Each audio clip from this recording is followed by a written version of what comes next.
So what if they increase interest rates? Right. So they would have to increase interest rates, which does what to growth? This is a catch-22. Exactly. So the Fed can handle high growth, high inflation, and the Fed can handle no growth, no inflation. But it can't do anything during stagflation. They have to wait till the effects flow through the entire economy. You sort of digest it, and it's sort of like a lost generation. I don't like what I'm hearing at all. Not at all. Get Powell out of there. Get him out. Get him out. Okay. You say the Fed is in the expectation game, that they don't really do anything, that it's all it's a theater for the purpose of manipulating the sheet. Well, they do a bunch of things, but the most important thing they do is expectation. Right. So isn't him talking up this stagflation outcome going to make it more likely that stagflation will occur? It's kind of like the law of attraction. You know what I mean? If you think it, if you can see it, that which is like it onto itself is drawn.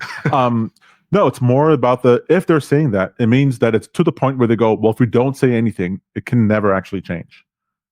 Like they probably work behind the scenes to try to be like, because it's two things they're saying here. If you're gonna don't do tariffs at all, or if you're gonna do the tariffs, do them for sure. Right? Right. He's not saying don't do tariffs. He's saying make sure the uncertainty is not there. Don't put them on and not on and on and not on and 100% over there, 10% over there. Because that's what people don't know, and you can't make decisions that way. So he's basically begging. He's basically on his knees begging King Trump, please put on your tariffs, do whatever you want, but do it now, do it big, or go home. So the fact that they're saying that at an economic forum, that he's saying it at all, but in an economic forum, is basically the Fed screaming, get these tariffs, just get them done. It's like Pippin who says in Lord of the Rings, I don't mind it's not being in a war that's a problem, or that I don't like, but being on the edge of one I can't avoid, that's really a disaster. Yeah. Pippin is like the coolest hobbit. I think every time I hear about that line, I think, after the war's done, I'm pretty sure you preferred being on the edge than actually in it. I don't think anybody in D-Day was like, oh, glad we got that over with. Right. But yeah, I understand what you mean. I don't like what you're saying. Like and subscribe. Is that a bad time? Is that a bad time? We'll see what happens. So all eyes on the Fed, what they're going to do, but them cutting rates, not a good idea. I don't see how they can cut rates. In fact, I think the probability for a rate cut this year has dropped dramatically. Because what are you going to do?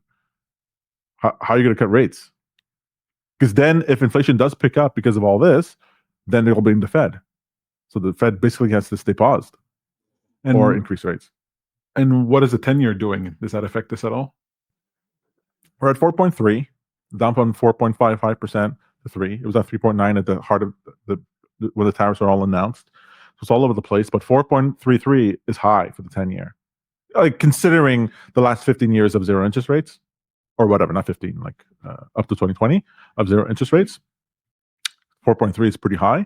And then you have this whole refinancing cycle that's going to start, right? So you can imagine a bunch of people refinance in 2020, 2021. Let's say they refinance a debt 5 years out where we're coming due. So now they're going to have to refinance 0% interest rates at 4%. That's going to be tough. Great time to buy a house. So earnings season this year, we'll see what the guidance is like. But look, a lot of uncertainty things up there. It's pretty cool, pretty interesting. May you live in interesting times. Also interesting, a little tiny story here, which is the Trump token unlock. Did you know about this, Peter? Do you own any Trump token, the meme coin? No. All right, so it's unlocking, I think today. 40 million tokens unlocked, which is about $330 million in Trump coin value right now. It's 767. And it's owned mostly by insiders and the team, so CIC Digital. And there's no clear sign of any selling yet, despite fears that the number of holders dropped from, 817,000 Trump token holders down to 637,000. And when you compare unlocks of this nature to other cryptocurrencies that also had large unlocks, it don't look good. It don't look good.